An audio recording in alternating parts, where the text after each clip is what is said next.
President, so nice to see you. Thank you for receiving us. It's very good to see you. Sorry. Secretary. Mr. President, Good to see you. so glad to be here.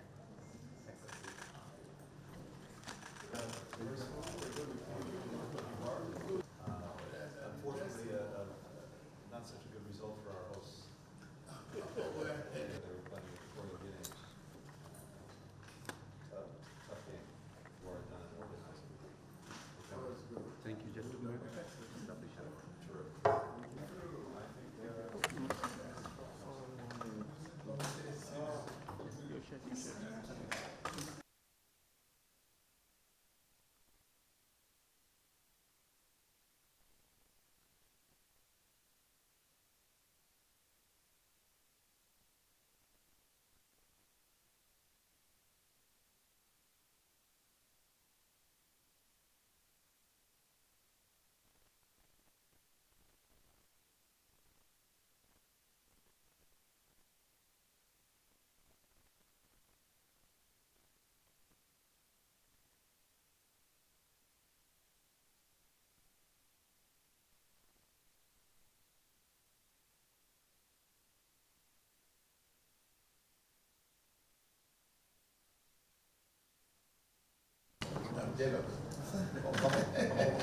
Thank you. Thank you, Cameron. Thank you.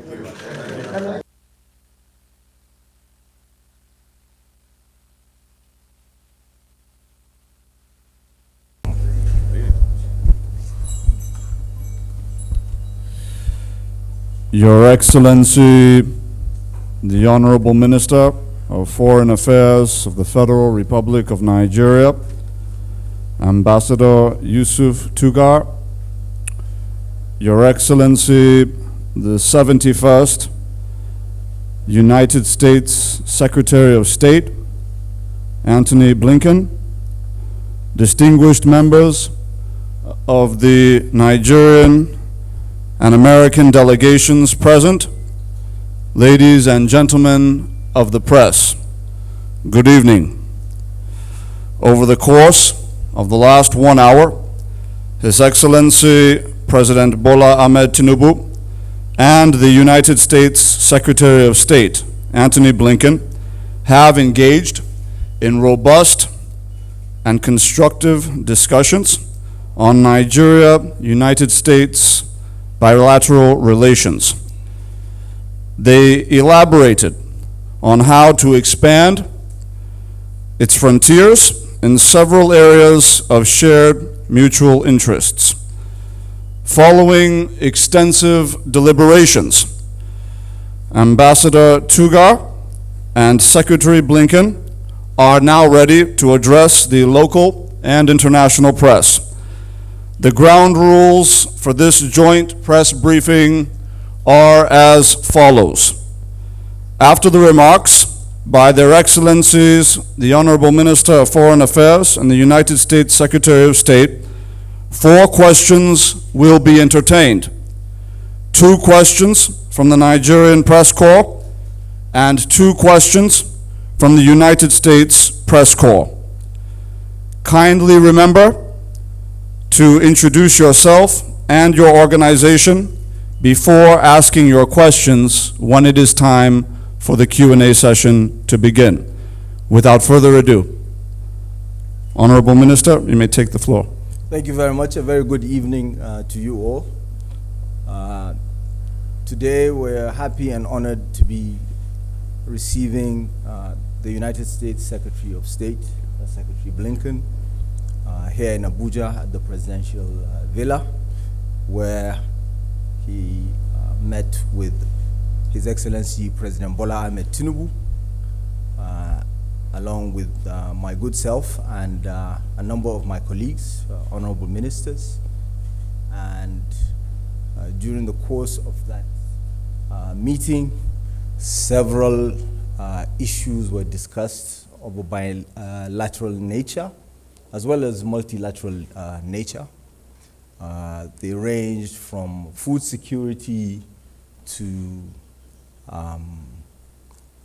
agriculture, to pharmaceuticals, to security itself in the region. And I have to say that the discussions were very fruitful, and a decision was also made that a number of these issues would be further discussed at the upcoming Nigeria-US Binational Commission. That is, if I'm correct, coming up between the 11th and the 13th of March.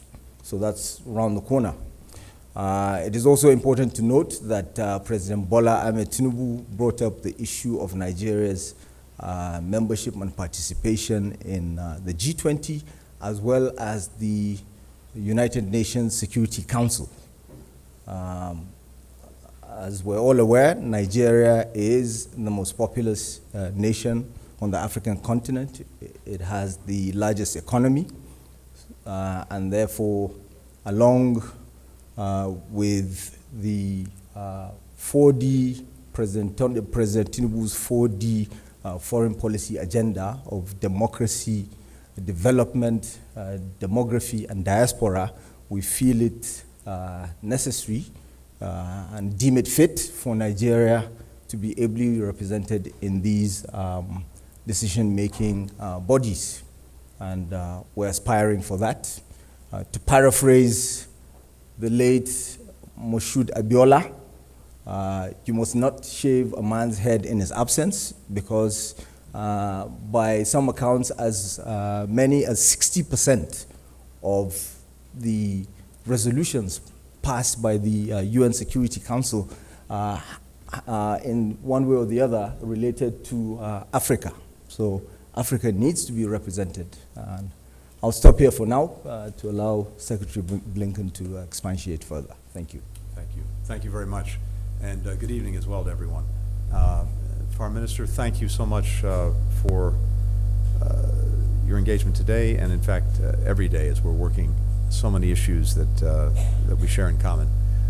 And for me, it's great to be back in Nigeria. I mentioned to the President, actually, this is my third visit as Secretary of State, because one of the very first things I did as Secretary was to visit Nigeria virtually. Remember the days when we weren't traveling because of COVID, but one of the first things that we did do was organize a virtual visit here to Nigeria.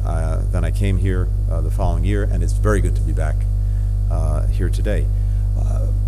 At the UN General Assembly just this past September, President Tinubu said, and I quote, "Africa is nothing less than the key to the world's future." I'm here at Nigeria at President Biden's behest, and earlier this week we were in Cabo Verde, in Cote d'Ivoire, and we'll be going on to Angola because we share that conviction. Africa has shaped our past, it is shaping the present, it will shape our future. The United States is committed to strengthening genuine partnerships on the continent to work to solve shared challenges and also to deliver on the promise and the fundamental aspirations of our peoples. Nigeria, as Africa's largest country, largest economy, largest democracy, is essential to that effort. And we are doing a lot of work together already to drive in a positive direction. We're driving climate action as partners in the Global Methane Coalition. We're pushing for permanent representation for African voices in the UN Security Council, in other international organizations that need to reflect the realities of today, not just the day that they were created many, many years ago. We're working and collaborating to support the development and use of artificial intelligence for good. With 30 other Atlantic countries, we're driving blue economic development, environmental protection, science and technology exchange through a new partnership for Atlantic cooperation. Today, as the Foreign Minister mentioned, with President Tinubu, with the Foreign Minister and other colleagues, we spoke about a range of common priorities, including our focus on accelerating economic growth and opportunity here in Nigeria. This is a place of extraordinary innovation, extraordinary dynamism. I've had the opportunity to visit many times over the years. I've seen that each and every time, and I expect to see more of that in Lagos tomorrow. American entrepreneurs, American companies are eager to partner with and invest in Nigeria's economy, particularly in the tech sector. We have tech giants that are teamed up with Nigerian partners to help meet President Tinubu's 1 million digital jobs initiative. Other companies are hard at work laying undersea cables, using satellite technology to expand access to the internet. Our tech incubators are fostering Nigeria's next startups. Our venture capital companies are working to finance them. So we want to work in partnership to help drive Nigeria's technological revolution, which is creating jobs, it's growing businesses, and it's spurring innovations in both of our countries. Because one of the things we've learned from these partnerships is that it benefits us as much as any place or any company that we're investing in. We're learning a lot from it, we're getting a lot from it. And one of the initiatives that President Biden laid out, the Digital Transformation with Africa initiative, we see as particularly energized, and it's a particular area of focus for us. Now, Nigeria offers real, clear, compelling opportunities for investors. At the same time, I think it's no secret that there remain some long-term challenges that need to be overcome to really unlock the full potential. Tackling corruption, making it easier for foreign companies to repatriate capital, these will all pull in a transformative direction and pull in transformative direction, investment. I know that President Tinubu is focused on these challenges, and we also welcome his very bold economic reforms to unify the currency and fuel subsidies. We also recognize that in the short term, these reforms have created pain for vulnerable communities. I spoke about some ways that the United States can support Nigerians while the government carries out these essential reforms and works to protect those who may, again, in the short term, be negatively affected. We also discussed our very consequential work on public health, something that the minister mentioned. One of the things I must say as an American I'm proudest of is PEPFAR, initiated by President Bush, carried on by successive presidents of both parties. Over the last 20 years, PEPFAR has saved well over 20 million lives and changed for the better many more. Over the last 20 years, we've invested $8.3 billion in HIV and tuberculosis prevention, care and treatment, and in strengthening the public health system, reaching millions of Nigerians. And that effort will continue. Our partnership is also strengthening Nigerian institutions to innovate and lead the region's public health response. Tomorrow, as I mentioned, we'll be in Lagos. I'll get a chance to visit the Institute of Medical Research here in Nigeria to learn more about the achievements that the government has made to respond to HIV, to respond to COVID-19, to respond to tuberculosis, to respond to other infectious diseases. With assistance that was provided through the PEPFAR platform, our U.S. Agency for International Development as well, and the Centers for Disease Control, and the U.S. National Institutes for Health, the NIMR has developed world-class laboratories that are making significant differences in Nigeria's work to detect and to combat disease. On security, which we also discussed at some length, the United States is determined to be and remain a strong security partner for Nigeria. I want to extend the condolences of the American people to all Nigerians who were affected by the horrific attacks over the Christmas weekend. We mourn their loss and all killed in recent attacks, including, by the way, staff from our United States mission, locally employed staff and 4 police officers who were killed in Anambra last May. As I told the President and the Foreign Minister, the United States will support Nigeria as it works to bring about a more secure, a more peaceful, and a more prosperous future for its people. Fundamental to this outcome is an investment in the foundations of an inclusive democratic society, a focus on equal opportunity for all, regardless of ethnicity, religion, or any other group distinction. That helps build the social cohesion that also deters banditry, deters terrorism, deters violent extremism. I also shared how our own experience in combating terrorism around the world over more than 20 years has highlighted just how important civilian security, human rights, and accountability are to achieving genuine and enduring security. We've had to learn our lessons in doing this, and it's important to us to share our own experience with our friends and partners. We also discussed challenges to democracy and security in West Africa. We very much appreciate Nigeria's leadership in ECOWAS to try to move to a return to the constitutional order and democracy in Niger after it's been disrupted. And we talked about building on the important summit that President Tinubu shared in December to try to see Niger get back onto the constitutional path. Many other things that we covered in the conversations we had. As the Minister mentioned, we have our binational commission meeting in a very short time to focus both on bilateral issues between us, but also to focus on our common regional and global agenda. Because one of the hallmarks, I think, of the relationship between our countries is that increasingly not only are we focused on our bilateral work, but also on regional and indeed global challenges. And that's a source of great strength, I believe, for both our countries. This is an incredibly dynamic and consequential time for our partnership. I'm grateful to the Foreign Minister and to President Tinubu for the opportunity to be here in Nigeria. Thank you. At this juncture, the session for question and answer will commence. As I mentioned earlier, there will be 4 questions entertained, 2 from the Nigerian Press Corps and 2 from the United States Press Corps. They will be handled from one press corps each to the next. And I will begin by calling on Adesua Omoruwan of Arise News, Nigeria. Thank you very much, Jesse.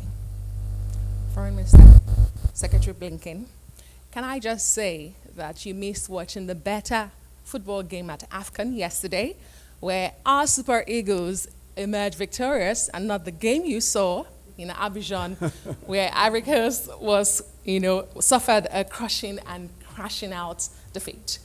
But to my question, I just thought I should put that out, Mr. Secretary.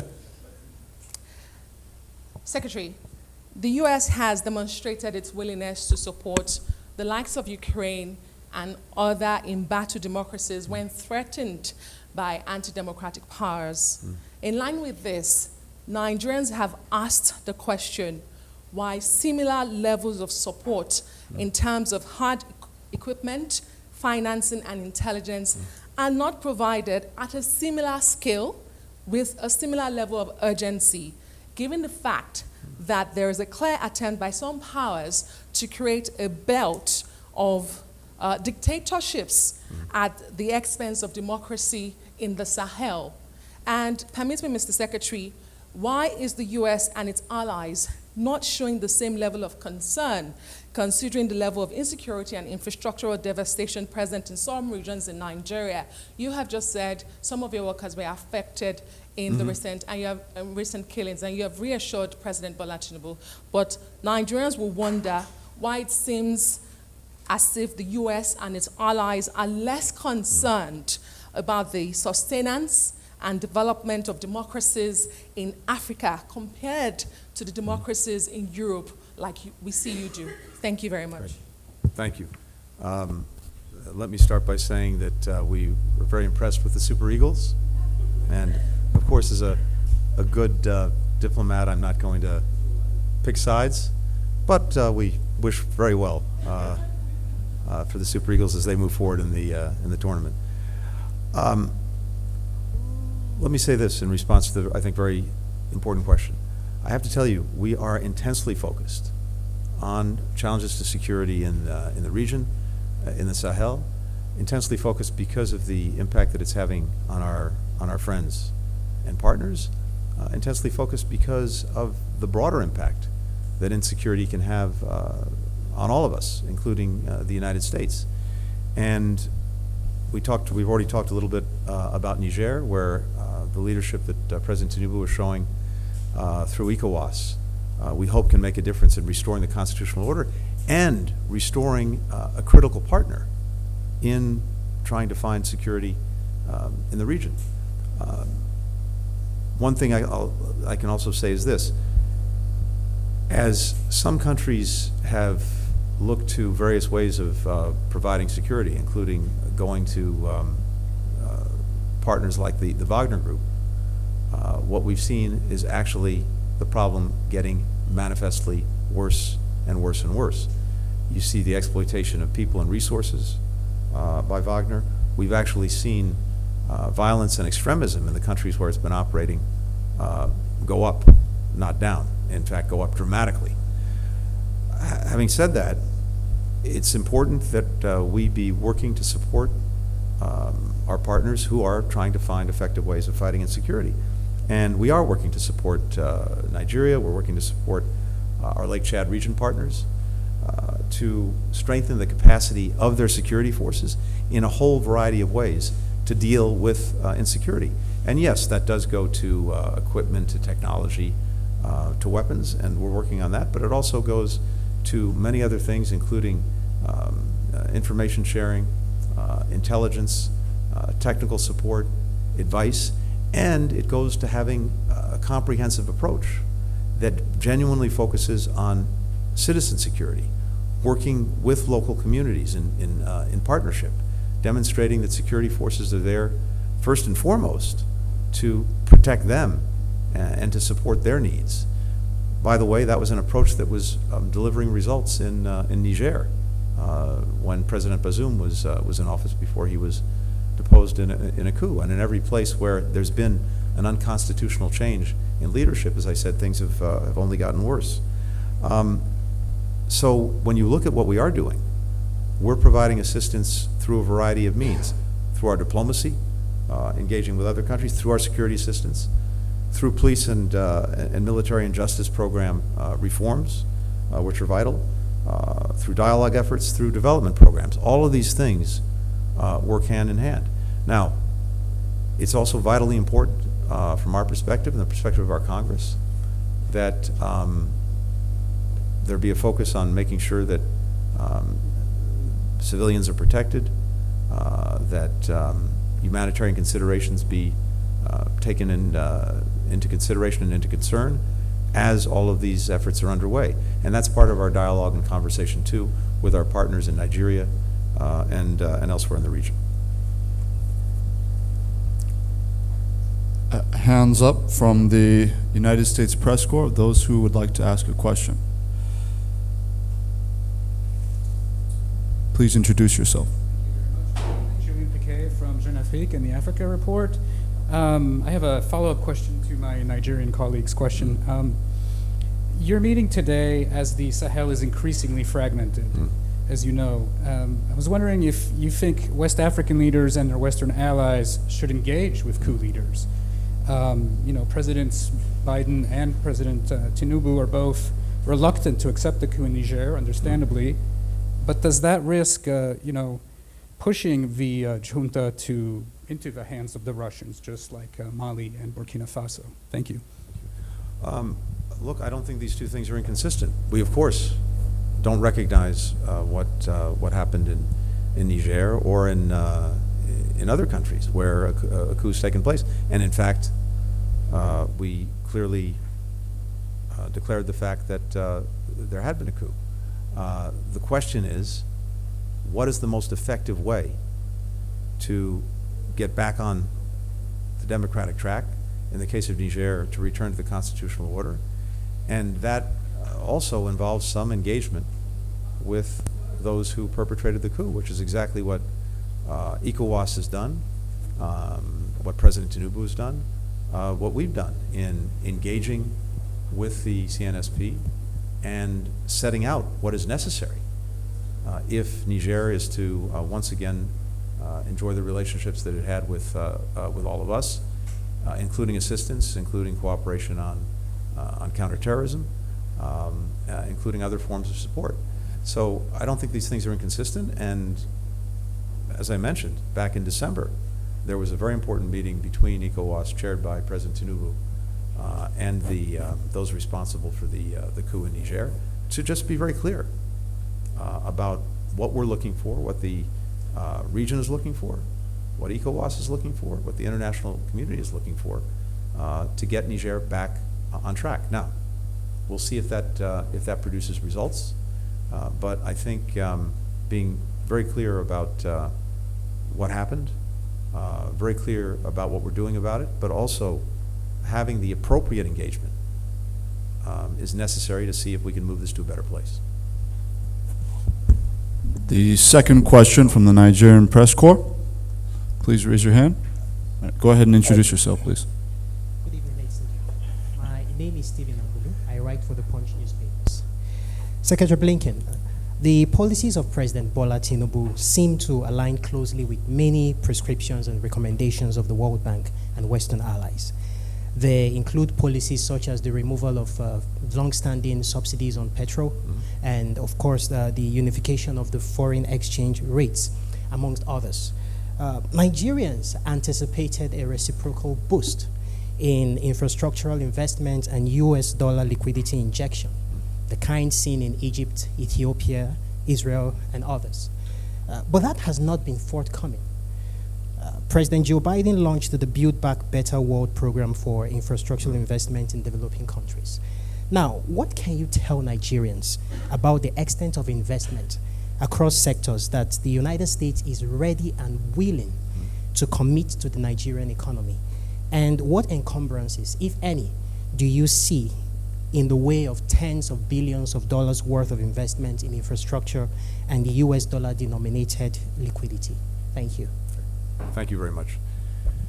Well, as I mentioned before, and I think a few things are important here. One is what I'm hearing, what I'm seeing is very real interest on the part of American companies, American investors in working here in Nigeria, investing here in Nigeria, helping partner with Nigeria, and in so doing, create new jobs, new opportunities, and even new industries.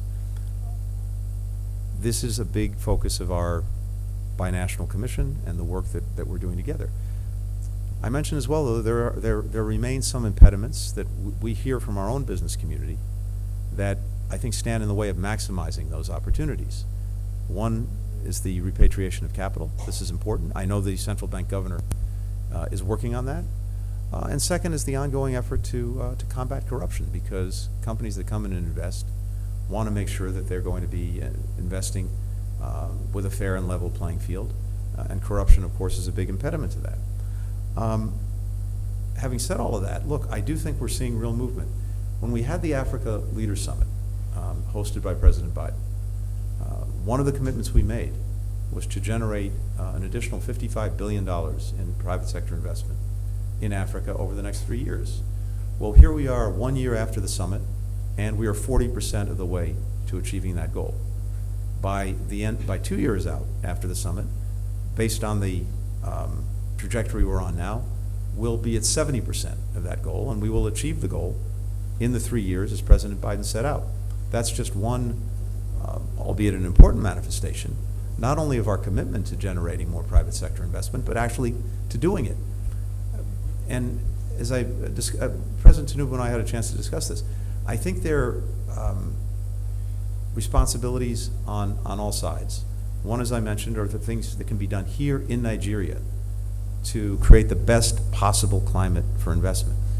But two, on our end, is to use all of the tools of government that we can to support that. Because for the United States, as much as we are doing with assistance programs of one kind or another, as much as we are doing as being the leading contributor by far to virtually every United Nations program that helps other countries, and that may not be so known to people because it may have a United Nations label on it as opposed to a USA label on it, there is more that we can, and President Biden is doing, to help us generate private sector investment, which is really the comparative advantage that we bring.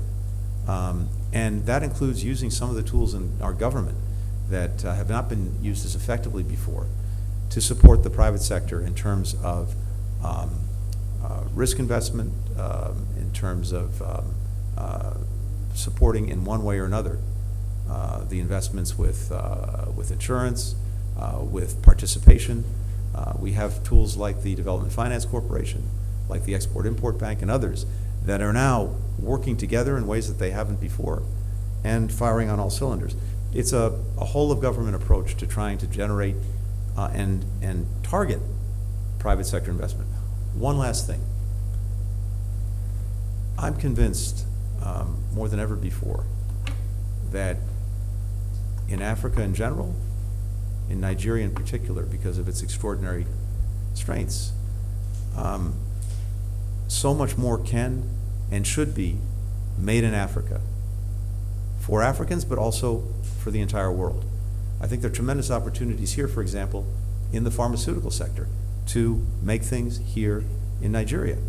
But that also requires doing things like strengthening the regulatory agencies that are responsible for overseeing something as complicated and as challenging as pharmaceuticals. And also, so that Nigeria can be an exporter to other countries in the region, harmonizing regulations and rules with other countries in the region. So there's a lot of work that goes into this, but the foundation is there, the intent is there, the energy is there, as we both do what's necessary to create the strongest possible environment for investment here, to maximize the tools that we have at our disposal to support private sector investment. I think you'll see that moving forward in very significant ways. Permit me, Your Excellencies, to remind the participants present here that following the next question and answer, this session will come to a close. And the reason why I mention this now is because it is important that everyone remain seated while the United States Secretary of State and the Honorable Minister of Foreign Affairs depart from this hall. Without further ado, I invite the next question from the U.S. Press Corps. Thank you. Good evening. Michael Crowley with the New York Times. Secretary Blinken, you have said that among the principles the U.S. believes in for the aftermath of the conflict in Gaza, one of them is that Israel must not create buffer zones or change the size of Palestinian territory within Gaza. There's some reporting and indications that Israel may in fact be beginning to do that now. I wondered, first, do you believe that to be the case? Are you seeing those indications that Israel may be trying to create buffer areas? And if that is the case, what might the Biden administration be trying to do to prevent that? Mr. Minister, my question for you also relates to the conflict in Gaza. Nigeria has supported a ceasefire in Gaza at the United Nations. The United States does not support a ceasefire in Gaza, and I wonder whether that difference in position and the U.S. position toward the conflict in Gaza might be causing any harm to America's image within your country, where there have been demonstrations in support of the Palestinians and calls for a ceasefire. Thank you both. Michael, I'm happy to start. So, as you said, we've been very clear going back some months now about some basic principles when it comes to the way forward for Gaza and more broadly. And with regard to Gaza, we've been very clear our opposition to the forced displacement of people. We've been very clear about maintaining, in effect, the territorial integrity of Gaza, which is what you've alluded to, and a number of other critical principles, including Palestinian governance of Gaza, reunified with the West Bank, etc. Whether there need to be, and it's appropriate to have, transitional arrangements as Israel reduces the intensity of its military operations in Gaza and ultimately brings them to a conclusion in order to both ensure its security, to make sure that October 7th can never happen again, and then get to a place where we have more permanent arrangements that go to the governance of Gaza, the security of Gaza, the redevelopment of Gaza. I think that's one question, but we've been very clear about opposing any permanent change to Gaza's territory configuration. Now, one thing that's also very important, you've had in Israel hundreds of thousands of people in the south and in the north taken together who've been forced because of insecurity to flee their homes. Of course, the people in southern Israel adjacent to Gaza after October 7th, as well as people in northern Israel because of insecurity coming from the border with Lebanon. And it is totally appropriate and something we support, that those people be able to return to their homes and that the necessary security arrangements be in place to give them the confidence to do that. So, again, if there need to be transitional arrangements to enable that to happen, that's one thing. But when it comes to the permanent status of Gaza going forward, we've been clear, we remain clear about not encroaching on its territory. Thank you. The issue of Gaza is one that President Tinubu brought up during the course of the discussions, and it was deliberated upon. It was discussed extensively. The approach here is to focus on the commonalities. So one thing we have in common, a common denominator between the US and Nigeria, is the fact that we both agree that the way forward is the two-state solution. And I think that's not in doubt. Having said that, of course, each country behaves with regards to foreign policy with the influence of its domestic politics and domestic influences. So it's not surprising that Nigeria, of course, has been from the get-go very expressive with regards to the issue of proportionality of violence. The Israeli approach, in Gaza, we've expressed concerns, which is why I was part of a 7-member committee of foreign ministers that went round to world capitals, calling for a cessation of fire. So that remains, but we focus on the commonalities, not on the differences. Thank you. Thank you. This session has come to a close. Please remain seated. Please